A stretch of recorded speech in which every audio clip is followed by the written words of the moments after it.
साकारं दान्तं धर्मप्रवर्तकं प्रणमामि दयानन्दं मदाचार्यवरं परम्।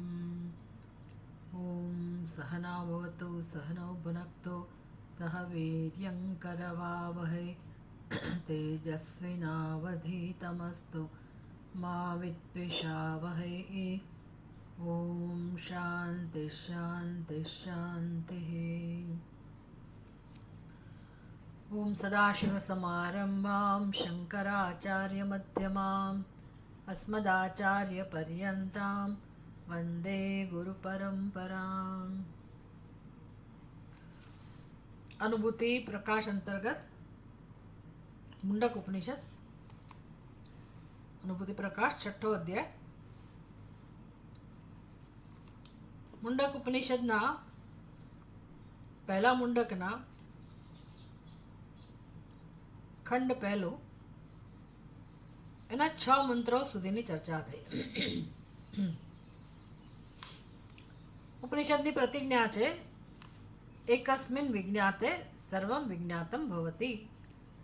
एकना ज्ञानथी बधानुं ज्ञान थई जाय छे। आ तत्व विषे ज्यारे शौनके प्रश्न पूछ्यो पोताना गुरुजीने, त्यारे गुरुजीए एने 2 विद्या जाणवी जोईए। मनुष्य जीवनमां 2 विद्यानुं ज्ञान प्राप्त करवुं जोईए, पराविद्या अने अपराविद्या। अपराविद्यानी व्याख्या करवामां आवी, पराविद्यानी पण व्याख्या करवामां आवी के यया अक्षरम अधिगम्यते। तो मोक्ष माटे एक वस्तुने जाणवाथी बधी वस्तु जणाई जाय ए जे तत्वनुं ज्ञान छे ए प्राप्त करावनारी विद्या एटले पराविद्या। ए पराविद्या एटले तत्व कयुं छे तो अक्षर नाम आप्युं, यया अक्षरम अधिगम्यते। तो स्वाभाविक है कि हवे जिज्ञासा जन्मे, जाणवानी इच्छा थाय के अक्षरनुं स्वरूप केवुं छे। यत्तद् अदृश्यम अग्राह्यम अगोत्रम अवर्णम अचक्षुश्रोत्रम तदपाणिपादम नित्यं विभुं सर्वगतं सुसूक्ष्मं तदव्ययं परिपश्यन्ति यद्भूतयोनिं परिपश्यन्ति धीराः। आ प्रकारનું વર્ણન કરવામાં આવ્યું। તદ્ભૂતયોનિમ આ શબ્દ મહત્વનો છે। યદ્ભૂતયોનિમ જે પ્રાણી માત્રનું કારણ છે। યોનિ એટલે કારણ। જે પ્રાણી માત્રનું જીવ માત્રનું જળ ચેતન સર્વ કોઈનું કારણ છે। ભૂતયોનિમ ભૂતનો અર્થ બંને કરવાનો। ભૂ ધાતુ છે એનું પાસ્ટ પાર્ટિસિપલ એટલે ભૂતકાળ, પૂર્ણ ભૂતકાળ એ ભૂત એવું થવું। ભૂત એટલે ભૂતકાળે કરવો એ જુદી વાત છે, પણ ભૂત ભૂ ધાતુ એમાંથી ભૂત।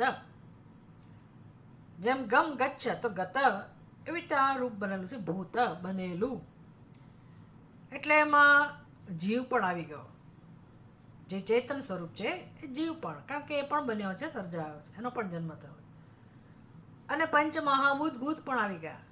બધા પ્રાણીઓ આવી ગયા, જીવો પ્રાણીઓ જળ ચેતન સ્થાવર જંગમ તમામે તમામ વસ્તુઓ બ્રહ્માંડમાં જે કંઈ છે એ બધાને ભૂત એવું કહેવાય, જે સર્જાયેલું છે તે। અને સ્વાભાવિક છે કે પ્રશ્ન એવો છે કે એકને જાણવાથી બધું જણાઈ જાય, તો એ એક તત્વ કારણ જ હોવું જોઈએ। એટલે એ અક્ષર પણ બધા જ પ્રાણી માત્રનું, બધા જ ભૂતનું, બધા જ નામરૂપનું એ કારણ હોવું જોઈએ। એટલે કે છે યદ ભૂત યોનિમ, જેને બધા જીવોનું કારણ છે એ પ્રકારે સમજે છે। કોણ સમજે છે? ધીરાહા પશ્યંતી। પશ્યંતી એટલે સમજે છે, જાણે છે। પશ્યંતી એટલે જોવે છે, પણ આ દૃશ ધાતુમાંથી એનો અર્થ જાણવું, સાક્ષાત્કાર કરે છે, જાણે છે, દર્શન કરે છે। પરિપશ્યંતી પરિતઃ પશ્યંતી, સારી રીતે જાણે છે। અક્ષર બ્રહ્મને સારી રીતે જાણે છે। પરિતઃ પશ્યંતી પૂર્ણ રૂપે જાણે છે, જેવું છે એ પ્રકારે જાણે છે।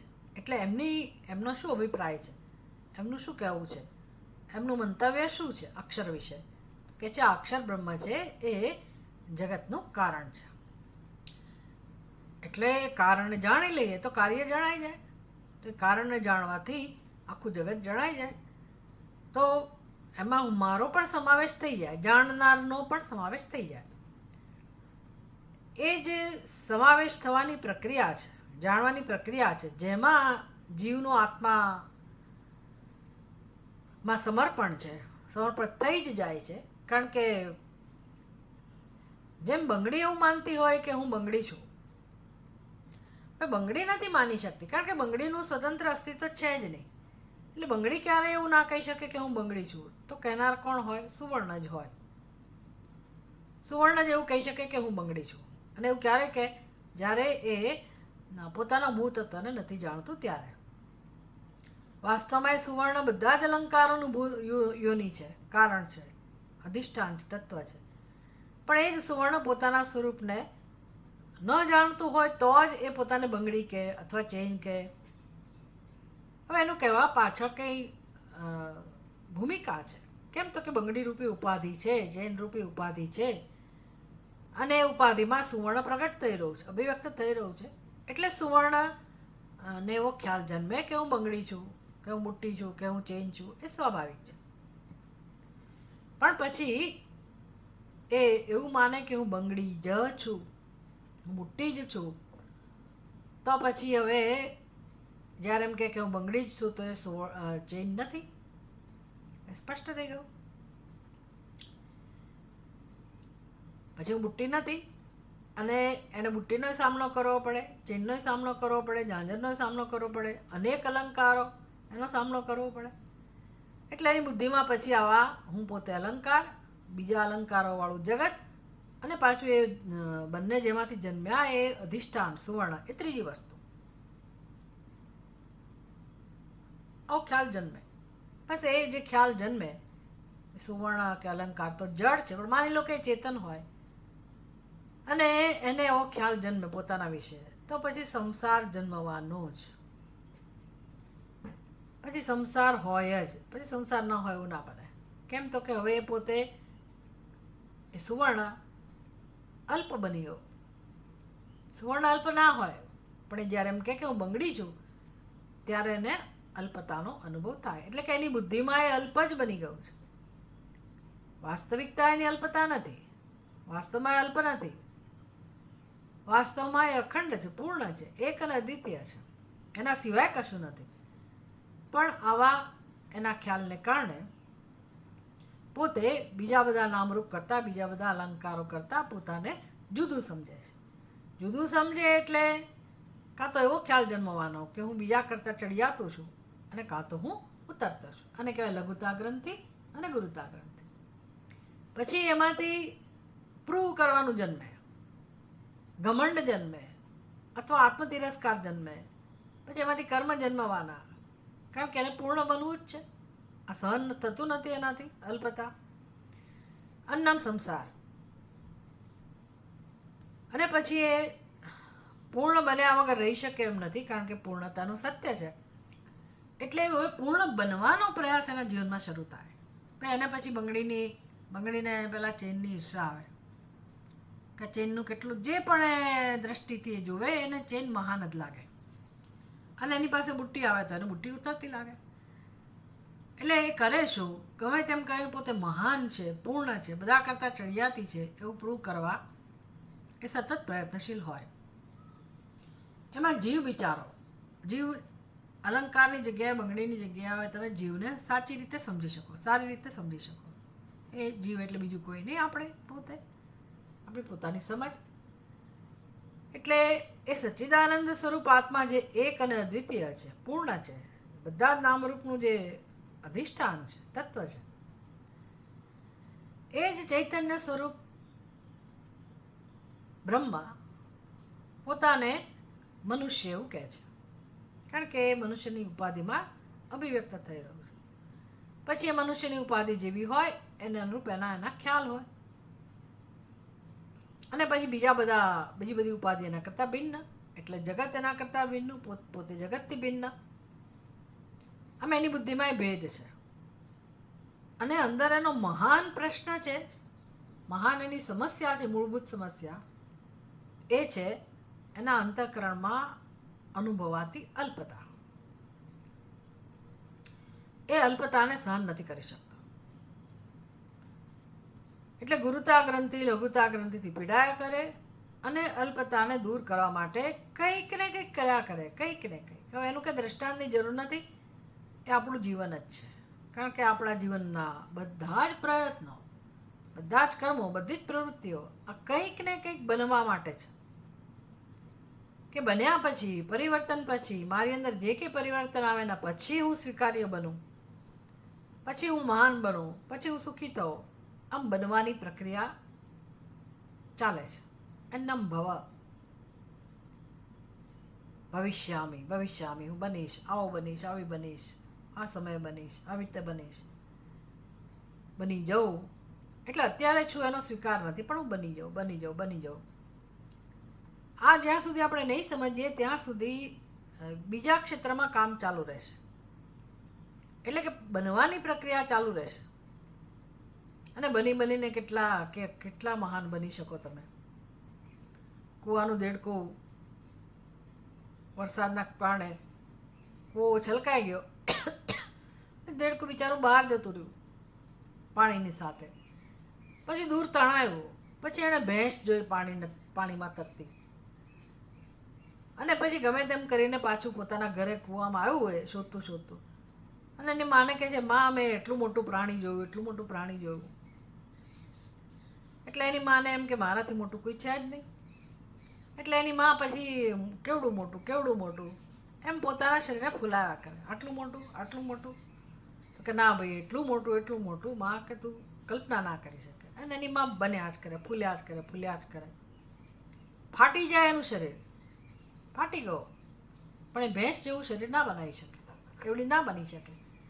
એમાં જીવ બિચારો પોતે ફૂલ્યા જ કરે. હું આમ કરીશ એટલે મહાન બનીશ, પેલું કરીશ એટલે મહાન બનીશ. કરવાની ભાંજગડમાં આખી જિંદગી વિતાવે, જન્મો વિતાવી રહ્યા છે, જન્મો બનવાની પ્રક્રિયામાં. પણ તમે કેટલા મોટા બનો, કેટલા મહાન બનો, ફૂગો ફૂટતા વાર ના લાગે. પણ ચાલે છે, આખું જગત એ દિશામાં દોડી રહ્યું છે. આનું નામ સંસાર છે. એ જ્યારે સમજાય અને આ દિશામાં હું ચાલુ રાખીશ મારા પ્રયત્નો, તો ક્યારેય હું પૂર્ણતાનો અનુભવ નહીં કરી શકું. પૂર્ણતાનો અનુભવ એટલે પરમ સુખનો, પરમ શાંતિનો, એનો અનુભવ નહીં કરી શકું. મુક્તિનો અનુભવ નહીં કરી શકું. એટલે મુક્તિનો અનુભવ, નિર્ભયતાનો અનુભવ અદ્વૈતમાં નિષ્ઠા પ્રાપ્ત થવાથી જ થાય. એના માટે મારે મારા અદ્વૈત સત્ય સ્વરૂપને ઓળખવું પડે. આ એક જ રસ્તો છે મુક્તિ માટેનો, જે જન્મમાં આપણને સમજાય ત્યારે. એટલે આપણી અંદર એવી યોગ્યતા હોય, એવી લાયકાત હોય, પોતાના પ્રશ્નને ઓળખવાની, સમસ્યાને ઓળખવાની, એ બહુ જ જરૂરી છે, બહુ જ જરૂરી છે.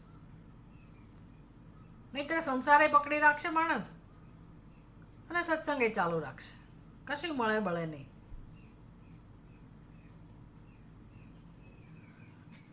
એટલે યોગ્યતા એના વગર કામ નહીં થાય.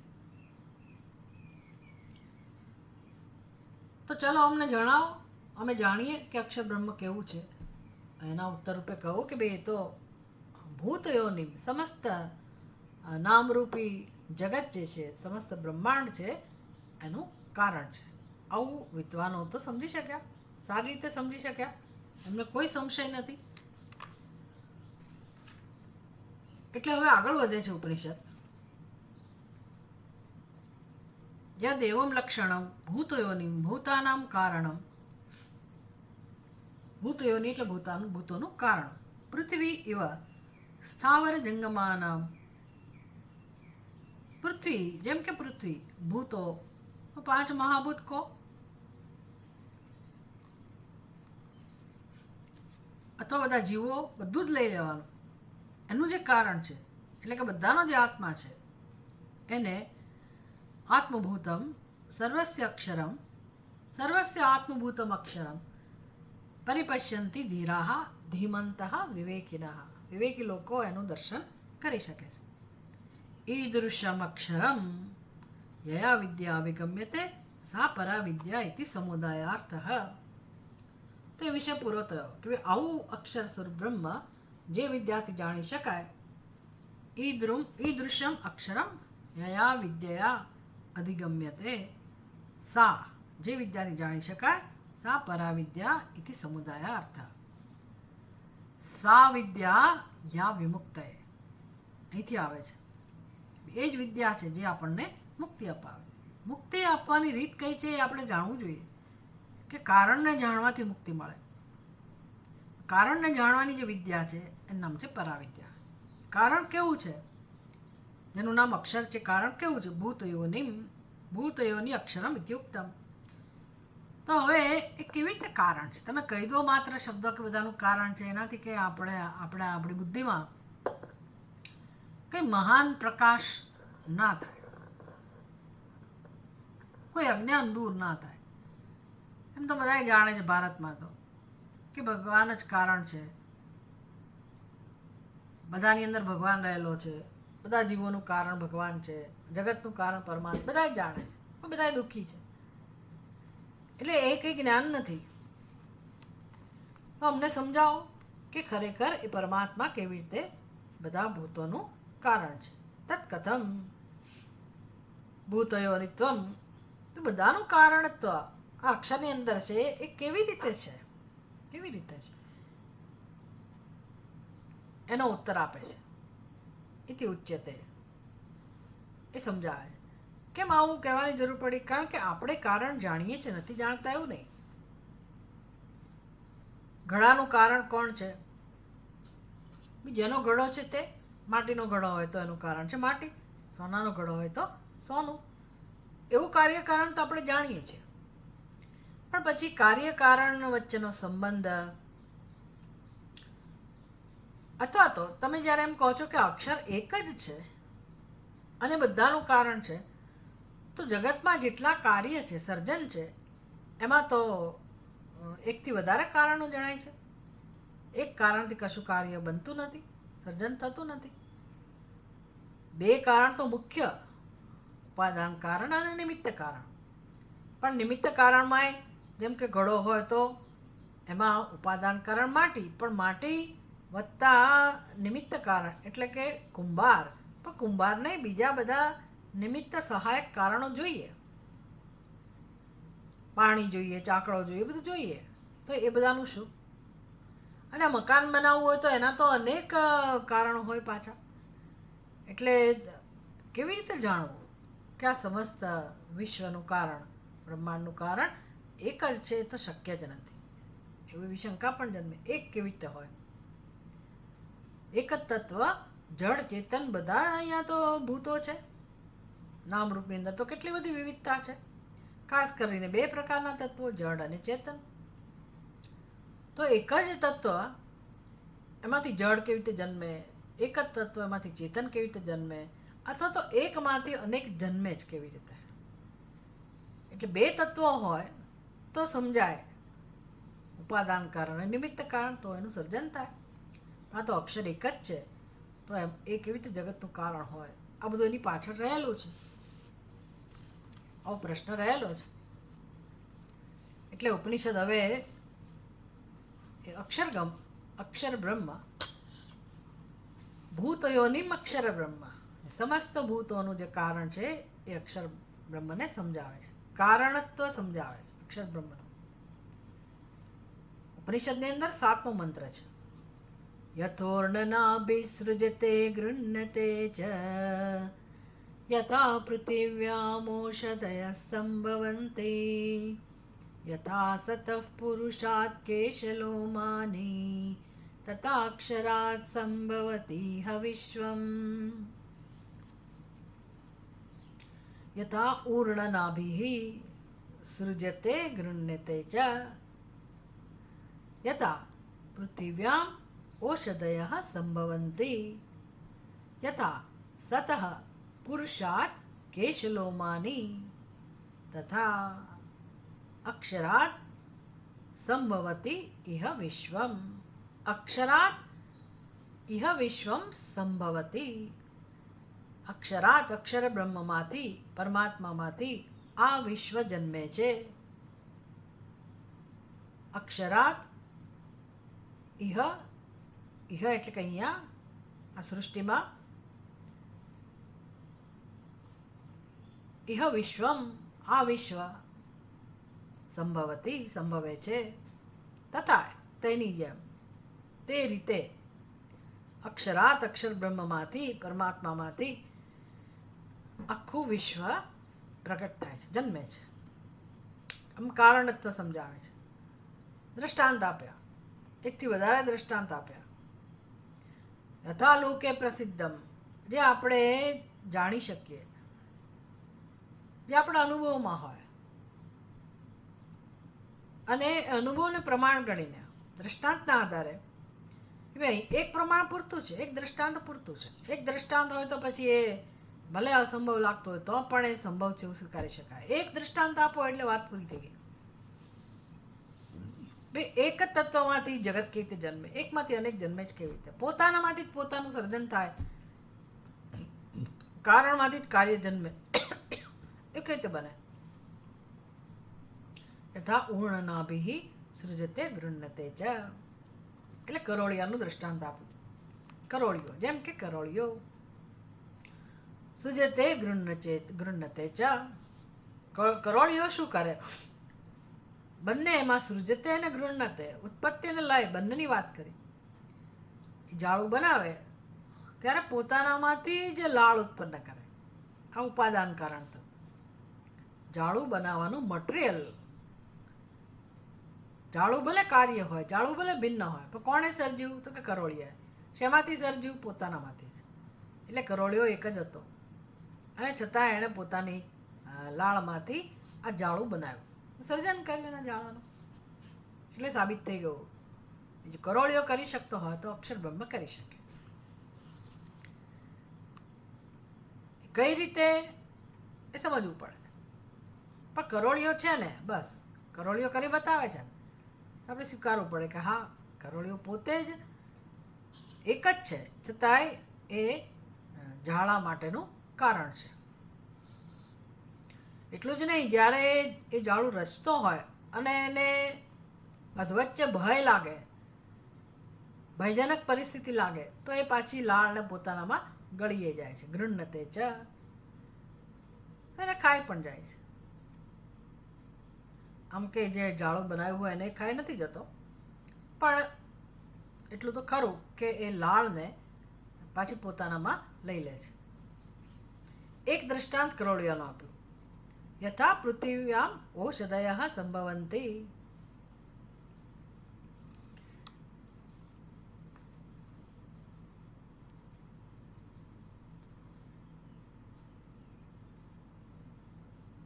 यथा लोके प्रसिद्धम ऊर्णनाभिः लूता कीटः किंचित कारणांतरम अनपेक्ष्य स्वयमेव सृज्यते स्वशरीर व्यतिरिक्तात् एव व्यतिराक्तानि एव तंतु बहिः प्रसारयति पुनः तानेव गृह्णते च गृह्णाति स्वात्म भावम एव आपदयति. एक दृष्टांत. बीजું दृष्टांत. पृथिव्याम ओषधयः व्रीहि आदि स्थावरांता इत्यर्थः.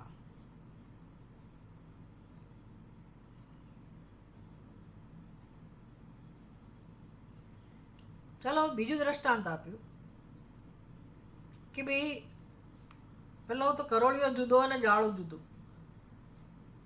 બીજી ઉત્પત્તિ કઈ છે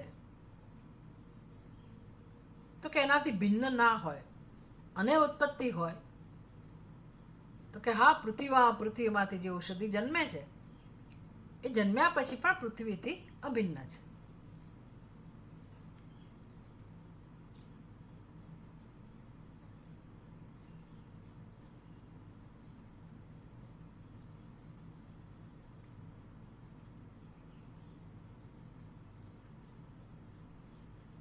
વ્રીહિ યવ એટલે ધાન, ખેતરમાં પાકતા ધાન ત્યાંથી શરૂ કરીને મોટા મોટા વૃક્ષ અને બધા જ પ્રકારની ઔષધિ ઉત્પન્ન થાય છે. અભિન્ન રહીને જ ઉત્પન્ન થાય છે. એટલે એકમાંથી જે ઉત્પન્ન થયું, એકમાંથી ઉત્પન્ન થવાના બે દ્રષ્ટાંત આપ્યા. એક તો કરોળીઓ જાળાને ઉત્પન્ન કરે છે, એ જાળું જુદું છે. પૃથ્વી એ પણ પોતાનામાંથી જ સર્જન કરે છે, પણ અભિન્ન રહીને. એનું સર્જન એનાથી અભિન્ન છે.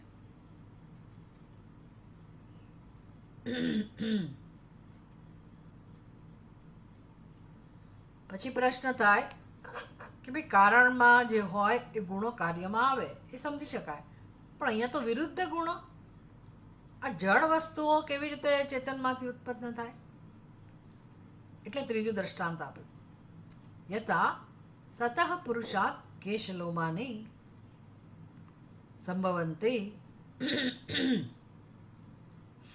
જીવતા. સતઃ એટલે જે જીવતો મનુષ્ય છે, મરેલા મનુષ્યની વાત નથી, પણ જીવતો મનુષ્ય,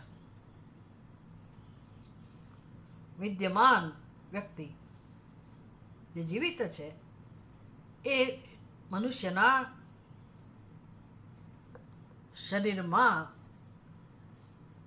જે ચેતન છે એમાંથી જળની ઉત્પત્તિ થાય છે. કોની? તો કે વાળની, નખની. નખ કાપીએ છીએ આપણને કંઈ થતું નથી, પીડા નથી થતી. કોઈક છે ને સળી કરે છે, એટલે એને ના જ આવે ને, કારણ કે કોઈ સળી કરે છે, બંધ કરી દે છે ઓડિયો મારો. કોઈ ડાપણ મારતું હશે તો એને ખબર નહીં પડતી હોય કે શું કરે છે. કોઈક મારો વિડીયો બંધ કરે કે કોઈક મારો ઓડિયો બંધ કરે.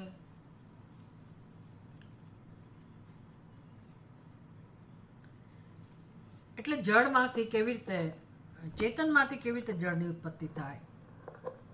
ચૈતન્ય સ્વરૂપ પરમાત્મામાંથી જગતના જળ પદાર્થો કેવી રીતે ઉત્પન્ન થાય? જળ જગત કેવી રીતે ઉત્પન્ન થાય? એટલે કે જળ પદાર્થો કેવી રીતે ઉત્પન્ન થાય? તો એનું દ્રષ્ટાંત આપ્યું કે જીવિત પુરુષ જે ચેતન સ્વરૂપ છે, જેમાં ચેતનતા છે, એટલે કે આપણે જીવીએ છીએ ત્યારે જ આ મનુષ્યના શરીરમાં વાળ, નખ વગેરે જન્મે છે. તો વાળ કાપીએ છીએ તો આપણને વેદના નથી થતી, એ બતાવે છે કે જળ છે. અને નખ કાપીએ તો પણ આપણને કંઈ થતું નથી. હા, નખ કાપતા ચામડી કપાઈ જાય તો ચીસ પડાઈ જાય. એટલે એ નખમાં જડત્વ છે, પણ એ કોનામાંથી જન્મે છે? તો કે આ જ જીવંત પુરુષમાંથી. કેશાશ્ચ લોમાની ચ સંભવંતી. કેશ કે લોમ અથવા નખ.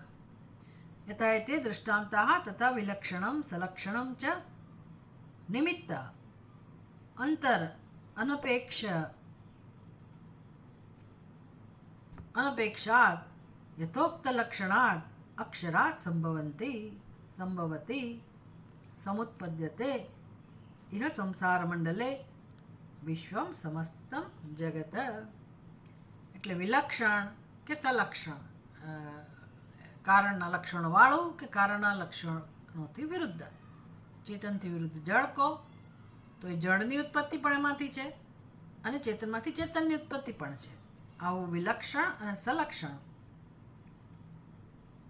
જગત આ જ અક્ષરમાંથી ઉત્પન્ન થાય છે, કશાની અપેક્ષા વગર. એટલે બીજી કોઈ વસ્તુની, બીજા કોઈ સાધનની અપેક્ષા વગર એ જ અક્ષર બ્રહ્મમાંથી આ વિશ્વ ઉત્પન્ન થાય છે. શું સાબિત કર્યું આ દ્વારા? અક્ષર બ્રહ્મ ભૂત યોની છે, બધા જ જીવોનું કારણ છે. યદ બ્રહ્મણ ઉત્પદ્યમાનમ વિશ્વમ તદ અનેન ક્રમેણ ઉત્પદ્યતે ન યુગપદ બદરમુષ્ટિ પ્રક્ષેપવદ ઇતિ ક્રમ નિયમ વિવક્ષાર્થોયમ મંત્ર આરભ્યતે. તો એ વિશ્વ કેવી રીતે ઉત્પન્ન થાય છે? કોઈ ક્રમ છે એનો કે યુગપદ? આ વિશ્વમ ઉત્પદ્યમાનમ વિશ્વમ ક્રમેણ ઉત્પદ્યતે ન યુગપત.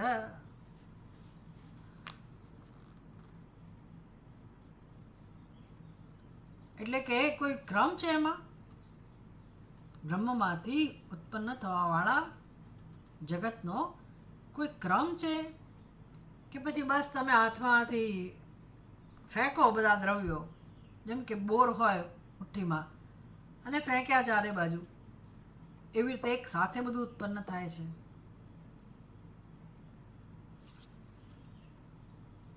એટલે જો ક્રમશઃ થતું હોય તો તમારે અમને ક્રમ બતાવવો જોઈએ કે કેવી રીતે આ બ્રહ્મમાંથી વિશ્વની ઉત્પત્તિ થાય છે. બધા ઉપનિષદ પોતપોતાની રીતે જગતની ઉત્પત્તિનું વર્ણન કરે છે. દરેક ઉપનિષદમાં જુદી જુદી કથા છે. તૈત્તરીય ઉપનિષદમાં કહ્યું આત્મનઃ આકાશ સંભૂત, આકાશાદ વાયો, વાયોરગ્નિ, અગ્નિરાપ, અદ્ભ્ય પૃથ્વી. તૈત્તરીય ઉપનિષદમાં કહ્યું પૃથિવ્યા ઔષધય, ઔષધિભ્યો અન્નમ, અન્નાત પુરુષ. પુરુષ એટલે આપણે વ્યક્તિઓ, મનુષ્યો કે જીવો. આ ક્રમ બતાવો. આત્મનઃ આકાશ સંભૂત, પહેલ ક્રમની શરૂઆત કરી. આકાશમાંથી, આત્મામાંથી આકાશની ઉત્પત્તિ થઈ. એટલે સૌથી પહેલું કોણ હતું? તો કે આત્મા, આત્મતત્વ જે એક જ છે, એ જ અક્ષર. ભલે ત્યાં અક્ષર બ્રહ્મ ના કહેવાયું હોય, આત્મા શબ્દ વાપર્યો હોય, પણ એ જ ભૂત યોની, એ જ એનું ભૂત યોની તરીકે જ વર્ણન થયું. આત્મનઃ આકાશ સંભૂત, આકાશાદ વાયુ ક્રમ થયો. પહેલા આકાશનો જન્મ થયો, પછી એમાંથી વાયુનો, પછી અગ્નિનો, પછી જળનો, પછી પૃથ્વીનો, પછી વનસ્પતિ, ઔષધિ, અને એમાંથી આ શરીરો સર્જાયા. ક્રમ બતાવો. અને બહુ જ તર્કયુક્ત, સૂક્ષ્મમાંથી સ્થૂળ, અને આપણે સમજી શકીએ એ પ્રકારે. ચાંદોગ્ય ઉપનિષદમાં વળી જુદી પ્રક્રિયા હોય. કોઈ જગ્યાએ પંચીકરણની વાત હોય, કોઈ જગ્યાએ ત્રિવૃત્તકરણની વાત હોય.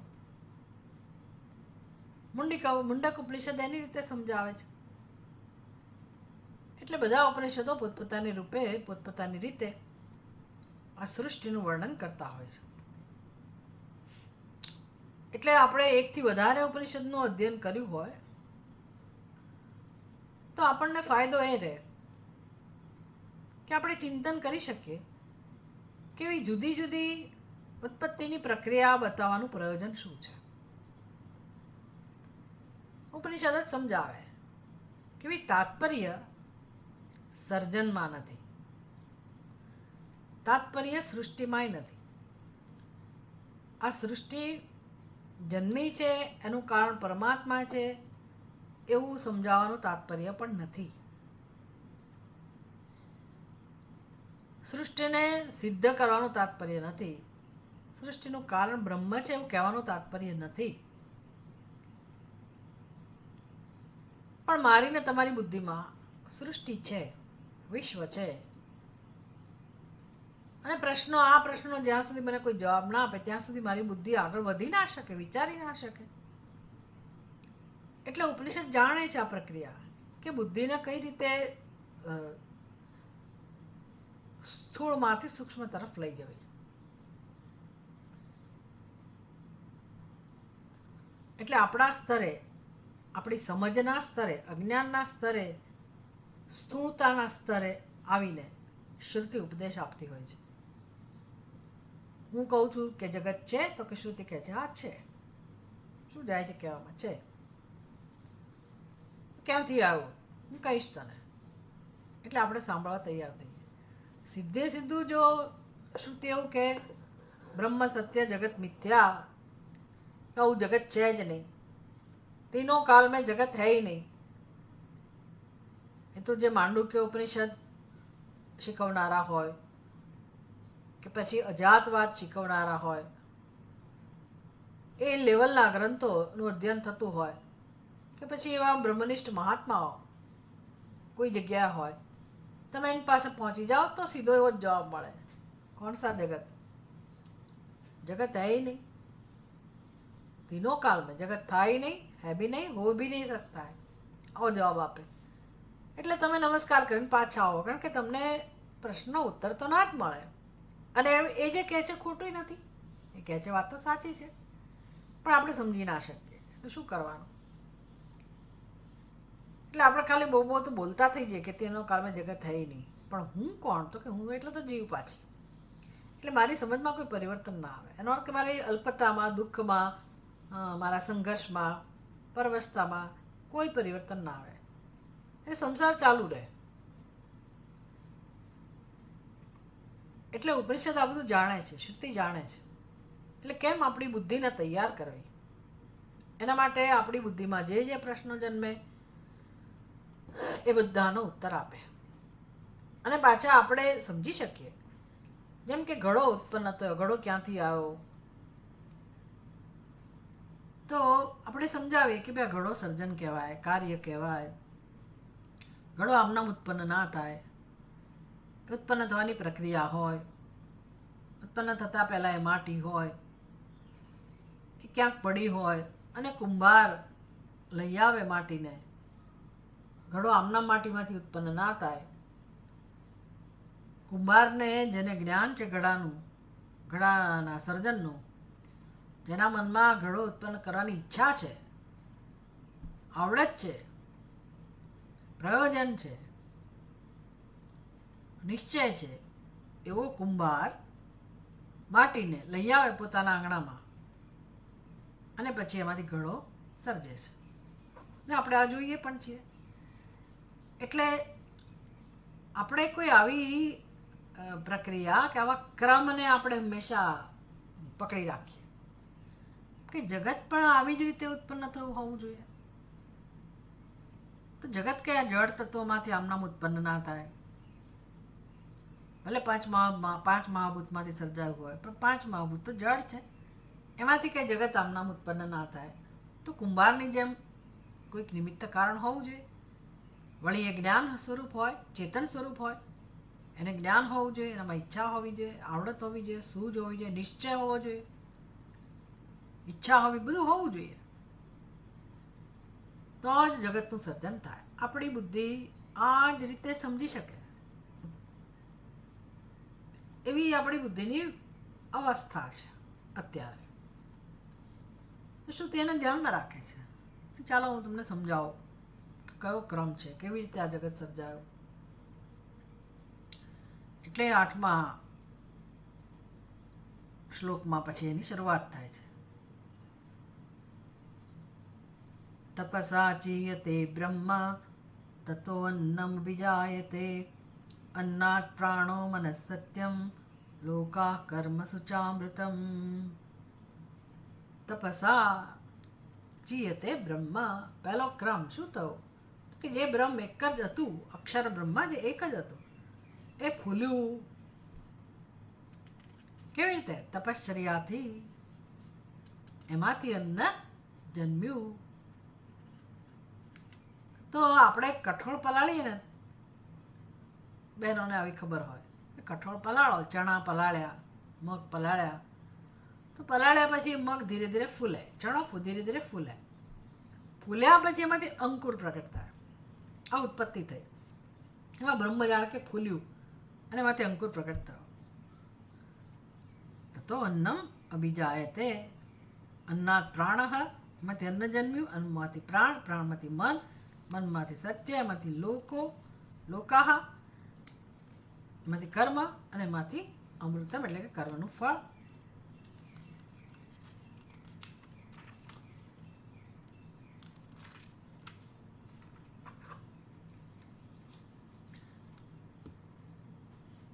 આમ સર્જન થયું. અને પહેલા ખંડનો સંહાર થયો. યસ સર્વજ્ઞ સર્વવિદ યસ્ય જ્ઞાનમયમ તપઃ. બે તપનો પ્રકાર કેવો છે એ પણ જાણવું જોઈએ. તો કે પરમાત્મા આપણી જેવો નથી, અજ્ઞાની નથી કે એને ભૂખ્યા રહેવું પડે કે કોઈ પ્રક્રિયા કરવી પડે, ઉપાસના કરવી પડે, એવા પ્રકારનું તપ કરવું પડે એવી જરૂર નથી. એનો સંકલ્પ પર્યાપ્ત છે સર્જન માટે. એટલે યહ સર્વજ્ઞ સર્વવિદ, જે સર્વજ્ઞ છે, સર્વવિદ છે, આવું અક્ષર બ્રહ્મ, એનું તપ કેવું છે? જ્ઞાનમયમ તપઃ. જ્ઞાનમય એટલે કેવળ આલોચન, કેવળ વિચાર, કેવળ કલ્પના, કેવળ સંકલ્પ. અને એ જ્ઞાનમય જે તપ છે, જ્ઞાનમય તપ એટલે એ અક્ષર બ્રહ્મ સર્વજ્ઞ સર્વવિદ કહું એટલે જ્ઞાન સ્વરૂપ જ હોય, કેવળ જ્ઞાન સ્વરૂપ.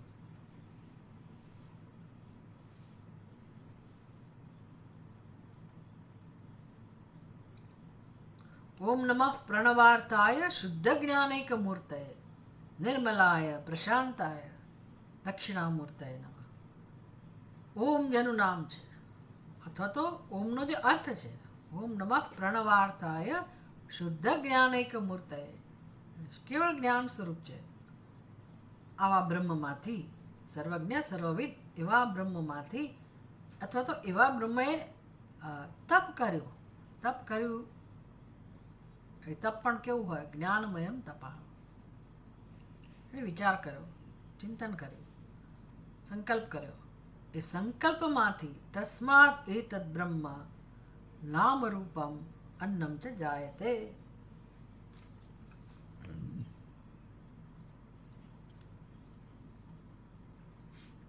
તેમાંથી હવે આ બીજું બ્રહ્મ, પહેલું બ્રહ્મ સર્વજ્ઞ સર્વવિદ તો અક્ષર બ્રહ્મની વાત થઈ, પણ એમાંથી બ્રહ્મ કઈ રીતે જન્મ્યું? એટલે બ્રહ્મ એટલે શું? તો કે બ્રહ્માજી.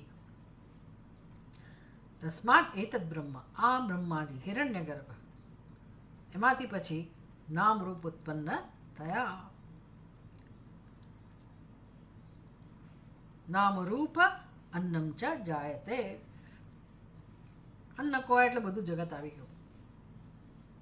નામ રૂપ અને અન્ન, આમ આખા વિશ્વની ઉત્પત્તિનો ક્રમ ઉપનિષદમાં આ પ્રકારે બતાવો. અનુભૂતિ પ્રકાશમાં એનું વર્ણન કરી રહ્યા છે.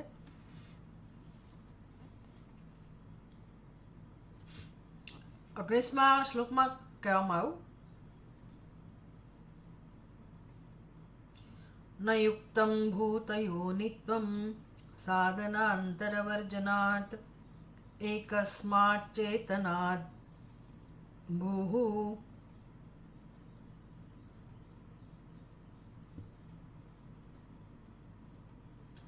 એકસ્માત ચેતનાદ ભૂરી જડાનામપ્યસંભવાત. ન યુક્તમ ભૂતયોનિત્વમ,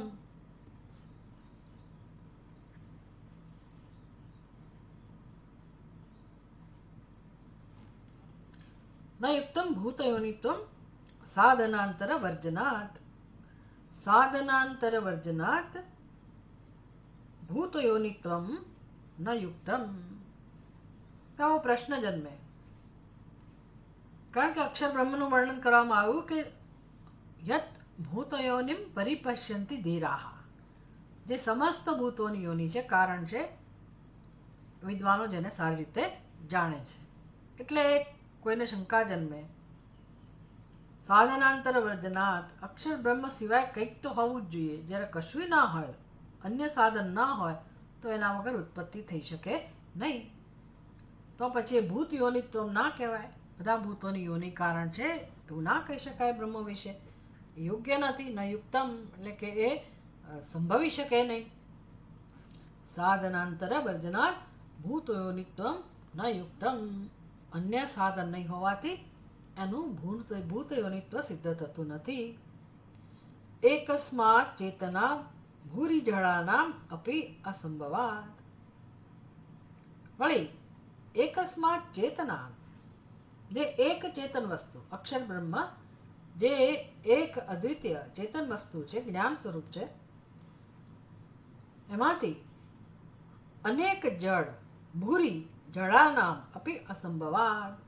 એમાંથી જળ કેવી રીતે જન્મે? ચેતનમાંથી જળ વસ્તુ, આ જગતની અંદર જળ પદાર્થો પણ છે.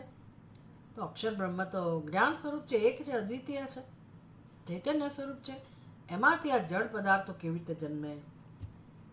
બે વસ્તુઓ અહીંયા બે વિષયમાં શંકા કરવામાં આવી, બે દ્રષ્ટિબિંદુથી.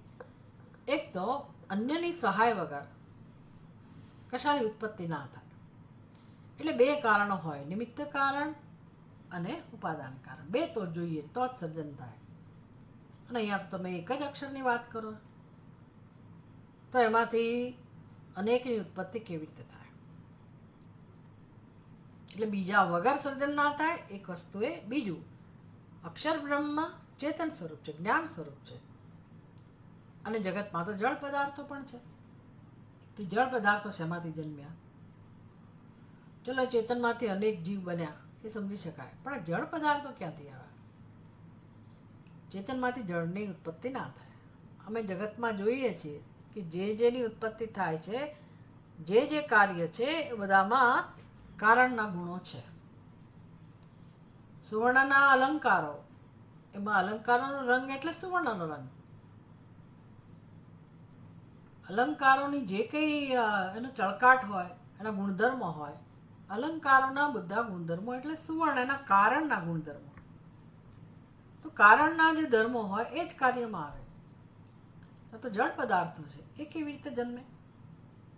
અને અનેક એકસ્માત ચેતનાત, એક જ ચેતનમાંથી ભૂરી જળાનામ અપી અસંભવાત, અનેક જળ પદાર્થો જન્મી શકે નહીં.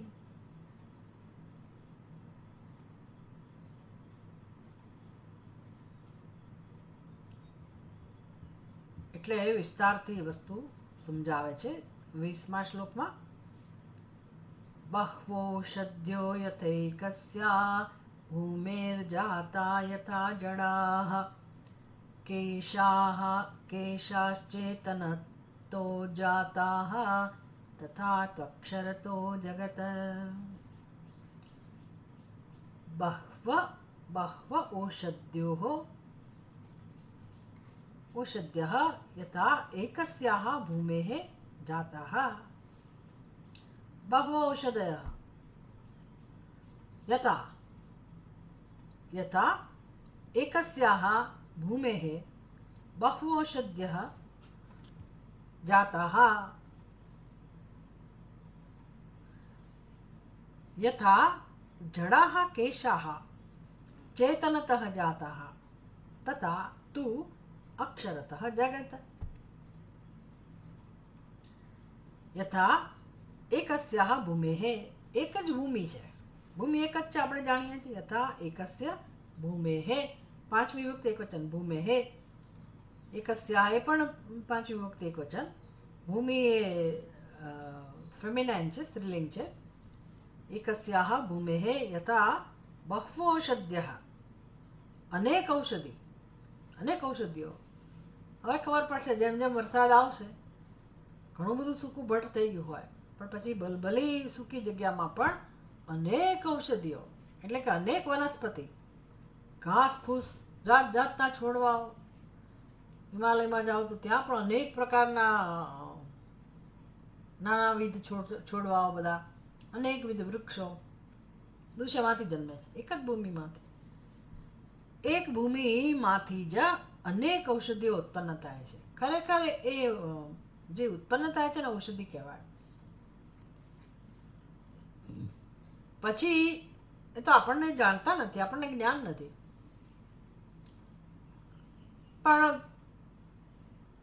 આયુર્વેદ શાસ્ત્ર તો કહે છે કે ભાઈ એકે છોડ એવો નહીં હોય, એકે વનસ્પતિ એવી નહીં હોય કે જેમાં રોગની દવા ના હોય, રોગ દૂર કરવાનું સામર્થ્ય ના હોય.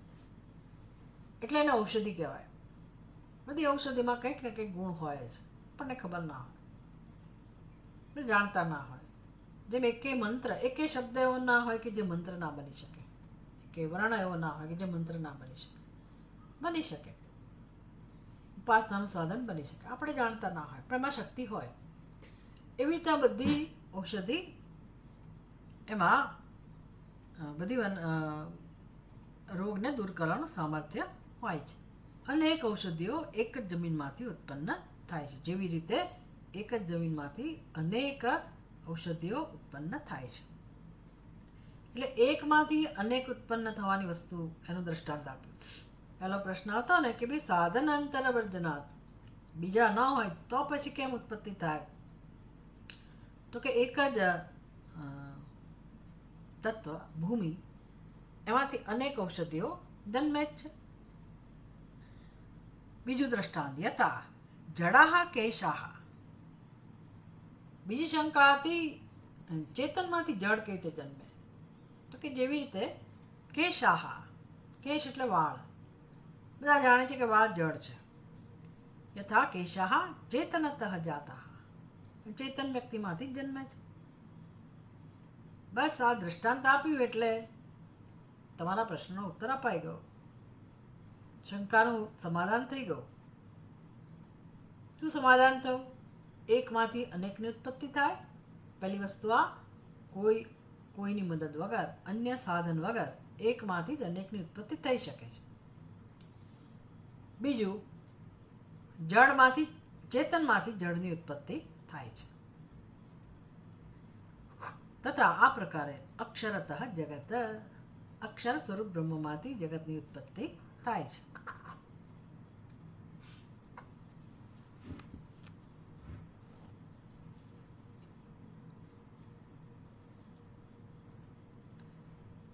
અક્ષર તત્વ જગતનું કારણ કેવી રીતે છે? એટલે હવે જુઓ, નિમિત્ત કારણ અને ઉપાદાન કારણ બે વાત તો સાચી જ છે. અને આ વાત એ સાચી છે કે એકમાંથી એક અક્ષર બ્રહ્મ જગતનું કારણ છે. ભૂતયોનિમ, બધા ભૂતોની યોનિ જગતનું કારણ છે, એક જ અક્ષર બ્રહ્મ. ભલે એ સિદ્ધ હોય કે એક જ કારણ છે, પણ એના દ્વારા શું સિદ્ધ થયું? એટલે જગતનો પહેલો નિયમ ખોટો નથી ઠરતો કે નિમિત્ત કારણ પણ જોઈએ અને ઉપાદાન કારણ પણ જોઈએ. એ નિયમ ખોટો નથી ઠરતો. એટલે એનો અર્થ શું થયો? જ્યાં એક જ જગતનું કારણ છે અક્ષર બ્રહ્મ, એમાં જ અથવા તો એ જ પોતે નિમિત્ત કારણ પણ હોવું જોઈએ અને ઉપાદાન કારણ પણ એ જ હોવું જોઈએ. બંને કારણો એમાં જ રહેલા છે. એ વસ્તુ આપણને સમજાવે દ્રષ્ટાંત સાથે. ઉર્ણનાભિર્યથા તંતુન સૃજતે સંહરત્યપી અન્યાનપેક્ષતસ્તત્વત સ્યાદક્ષરસ્યાપि હેતુતા. ઉર્ણનાભિઃ યથા તંતુન સૃજતે સંહરતિ અપી અન્ય અનપેક્ષઃ તદ્વત સ્યાદ અક્ષરસ્યાપि હેતુતા. અન્ય અનપેક્ષઃ, અન્ય અનપેક્ષઃ ઉર્ણનાભિઃ, એનો અન્વય પણ એવો જ છે. યથા ઉર્ણનાભિઃ અન્ય અનપેક્ષઃ તંતુન સૃજતે સંહરતિ અપી, તંતુન સૃજતે અપી સંહરતિ તદ્વત અક્ષરસ્ય અપી હેતુતા સ્યાત. જેવી રીતે ઉર્ણનાભિઃ કરોળિયો, યથા જેવી રીતે ઉર્ણનાભિઃ કરોળિયો. અન્ય અનપેક્ષઃ, અન્ય અનપેક્ષઃ જેને કોઈની અપેક્ષા નથી. એટલે બિચારો છે, એકલો છે એટલે આવું કરે છે એવું કહેવાનો અર્થ નથી. અન્ય અનપેક્ષા એટલે અપેક્ષા નથી એટલે જરૂર નથી, એને કોઈની જરૂર નથી. એ પોતે પર્યાપ્ત છે, સક્ષમ છે, સમર્થ છે. શેના માટે? ઝાડુ સર્જવા માટે. અન્ય અનપેક્ષઃ યથા ઉર્ણનાભિઃ અન્ય અનપેક્ષઃ, આવો કરોળિયો જેને બીજાની જરૂર નથી તેવો કરોળિયો. તંતુન સૃજતે સંહરતિ અપી, સૃજતે અપી સંહરતિ, સર્જે પણ છે અને પાછો સંહરતિ એટલે સંકેલી પણ લે છે. એને જરૂર નથી પડતી કે હવે ક્યાં નાખવું. આ તંતુ મેં સર્જ્યો ખરો પણ હવે એની જરૂર નથી, તો હવે એને હું ક્યાં રાખું, ક્યાંક જમા કરું, ભવિષ્યમાં સર્જન કરતી વખતે કામમાં આવશે, આવું કશું એને વિચારવું નથી પડતું. ક્યાં સાચવવો એવો પ્રશ્ન એને નથી, પોતે જ ગળી જાય. એને કહેવાય સંહરતિ, સંકેલી લે. શેમાંથી સર્જે? પોતાનામાંથી જ સર્જે. તંતુન સૃજતે, પોતાનામાંથી જ એ તંતુઓને સર્જે છે. ચોમાસામાં તમને આ દ્રશ્ય જોવા મળે, ઘરમાં પણ જોવા મળે, બગીચામાં પણ જોવા મળે. સવારે કંઈ ના હોય, સાંજે તમે ત્યાંથી નીકળવા જાઓ તો તમારા ગળામાં એ બધા રેસા આવે. એટલે કરોળિયા બેઠા બેઠા આ ઝાડથી પેલા ઝાડની વચ્ચે પોતાનો એક હાઈવે બનાવી દીધો હોય, જાળું બનાવી દીધું હોય. એ લોકો સતત પ્રવૃત્તિશીલ હોય. દરેક જીવ પોતાની પ્રવૃત્તિ કર્યા જ કરે. એમ કરોળીઓ પણ જાળા બનાવે.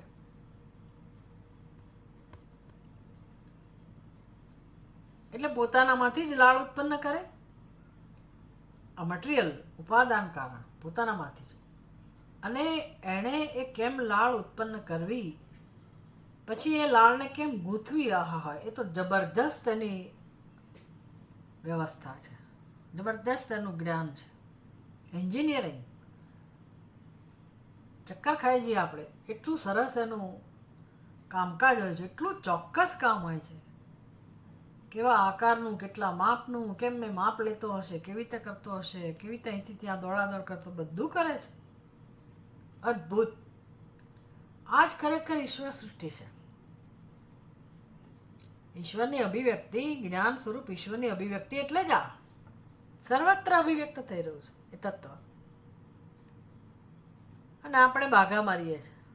જીવનમાં શાંતિ નથી ને, સુખ નથી ને, પ્રેમ નથી ને, કારણ કે આપણી કાલ્પનિક સૃષ્ટિમાંથી બહાર નીકળીએ તો આ ઈશ્વર સૃષ્ટિમાં રસ પડે ને. બાકી સર્વત્ર નાનામાં નાની કીડી હોય એનું કાર્ય, બધા જ જીવજંતુઓમાં આ સર્વજ્ઞતા, આ ઐશ્વર્યત્વ આપણા શરીરના દરેક કોષોમાં,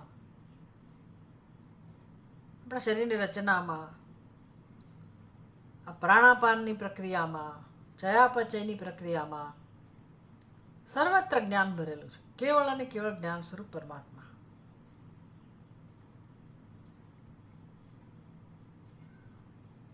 એટલે નિર્ગુણ નિરાકાર, હું તો બસ જ્ઞાન સ્વરૂપ પરમાત્માને જ હું તો માનું છું. પણ જ્ઞાન જ છે. જ્ઞાન સ્વરૂપ એટલે આ પ્રકારે જેની અભિવ્યક્તિ છે, ઐશ્વર્ય છે, જેનું ઉત્પત્તિ, સ્થિતિ, લય. તવૈશ્વર્યમ યત જગદ ઉદય રક્ષા પ્રલય કૃત ત્રય વસ્તુ વ્યસ્તમ તિસૃષુ ગુણ ભિન્નાસુ તનુષુ. સર્વત્ર જગતમાં આ ઐશ્વર્ય પથરાયેલું છે ભગવાનનું. એવી દ્રષ્ટિ આપણી બનતી જાય તો સંસાર જાય.